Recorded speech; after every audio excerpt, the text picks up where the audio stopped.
Hey, welcome to today's video where we're going to be talking about being a sensate. So if we don't know each other yet, my name is Michelle, and you can find me at thesoultranslator.com as well as the Empowered Empath Soul Camp and a new Soul Central that's going to be coming through for all things soul, source, and sensitivity for you as well as for spiritual empathic entrepreneurs. So today we're going to be talking about the word sensate. This is one of my all-time absolute favorite words in the world because I am one. And guess what? You are too. Everybody is a sensate. So as you know, I also like to play with words as part of the translation, and the word sensate is actually means gifted with sense. It also means perception of the senses, and also it means meaning. Interesting, right? So this word sensate to me, by the way, if you haven't watched the show, the Netflix show, it's an amazing two-part and a movie finale. It's just fantastic. I remember when I first watched it when it came out years ago, it was like the most incredible validation where it was like, oh my gosh, there's people like me and they're making a show. And of course it's, dramatized and everything, but the premise of it is absolutely beautiful, and talk about all different types of walks of life of people in different cultures who have this incredible empathic, sensate connection with each other. So do check it out. There's a little plug. This is not meant to be an endorsement, but I do love it. It's an amazing show. So getting back to sensate, the word itself, meaning of the senses, being able to find meaning through our senses, in essence, and perception through our senses. And why I say everybody is a sensate is because we all are. However, there are people who are sensates because we use our senses to feel things and know things. And then there are sensates who are really very much, shall we say, the senses are sharpened, and sometimes uncomfortably so, because it's not always easy feeling so much, whether you're empathically feeling them or if you're just really, you're a HSP, you're a highly sensitive person and your senses are really exaggerated. And that can be an incredible thing, because then it's like, hello, sensory world, and it can be an extremely draining and trying and even isolating things for some people, because there's a lot of things then they feel they can't do because things are too sensory overloaded. So before I go off on some other trip with that, let's go back to this, talking about sensate. Now, I had shared in another video this concept that is really a foundation to my work, which is trust is power. And senses are our ways to gain information and interpret information from the world. Now, we are still, unfortunately, very much affected by this Cartesian split. Descartes being the distinction between mind and body. We're thank God there's so much more of this mind-body approach to things, but we still have a lot of the effects of centuries of thinking and treating life that is very split between mind and body. So generally, a lot of us are conditioned, taught, by example, told to disregard our senses. That is, really logic is the most important. This is the worst thing for empaths and sensitives to do, because we are then giving up an entire beingness of response to life and of reading life. And also it's one of the reasons, quite frankly, and this is also probably another video, but it's also one of the reasons why so many empaths and sensitives can end up going up into their head so much, just because all the stuff we're feeling can just be like, whoa, slow down here, stop the train, I want to get off. I'm going to go, up into Brainville so where I can think things through instead of feeling so much. So let me explain a little bit more with that. If the general population can and does have this overall kind of neglect or rejection of the senses. To a certain extent, like I said, we're definitely coming around full circle here, more and more, thank goodness. But we have been taught to ignore our senses, to listen to reason over intuition, to feel like instinct is something that is more, of the animal world, and we have to be more of a higher intelligence. And the exact opposite is true. The sensate wisdom and knowing that we have with our body wisdom is truly the deepest form of intelligence, and also deepest form of resonance, because we are, and this is my belief, we are walking, talking matrices of energy. However your definition of why that is may be, but really biologically and physics-wise, we are these walking balls of light, shall we say, who are highly sensorily in touch with life. That's how we know life. That's how our body registers everything that we need and don't need. Whether it is more water, we get thirsty. Whether it is we got to get out of the sun, so we put on some, go into the shade.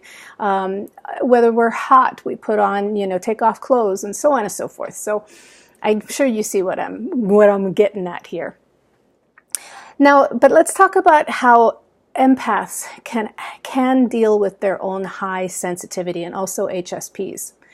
I like to think of this as if you feel like the volume of something is turned up. Let's just say, somebody keeps blasting some like super loud music that you really don't particularly like, or maybe you liked it, but if you hear it so loud all the time, what's your tendency there? It's to go turn it down, right? So another example, when we're in like a really agitated state or really emotional, what do we usually want to do? Not necessarily what is healthy, but what do we usually want to do?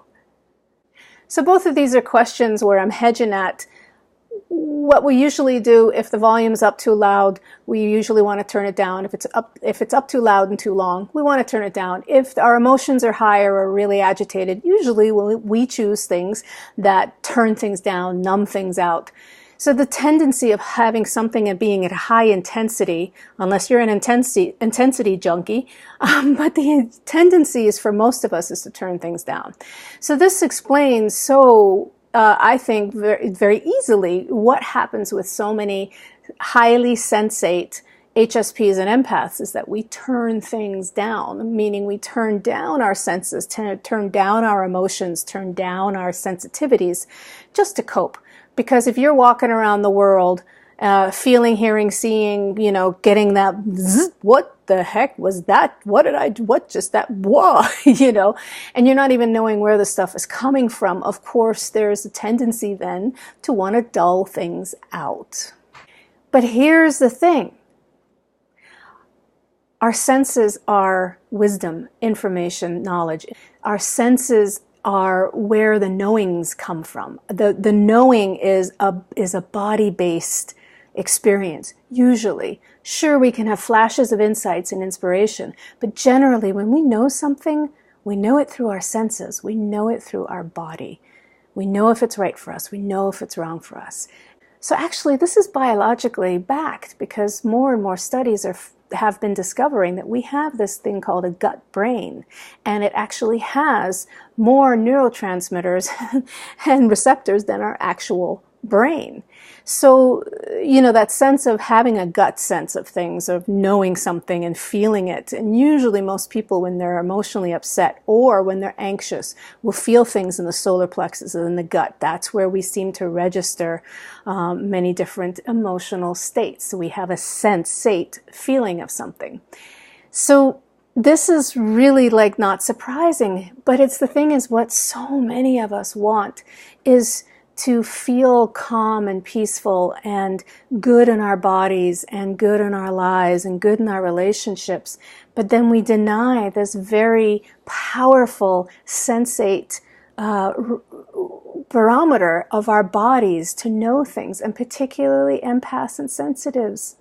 So one last thing I want to say about this is that there's a big difference between the psychic intuitive and the empath intuitive. Most times when there is an intuition, which is a knowing without preconceived information, most intuitions that are psychic in nature, they come in imagery and information, but it's more of something that is it's not emotional. It doesn't have necessarily a lot of zing to it or sensation or emotionality to it. This is different than for empaths, because empaths can be highly intuitive, highly psychic, but they are also really feeling those things through their body, through their senses, through their own emotions. So there's a really big distinction there. Unfortunately, there are so many empaths and HSPs who have turned down their sensate abilities just simply to cope, right? But when we turn something down, we also turn down the information that it gives us and the knowing and the sensate sensation that it gives us.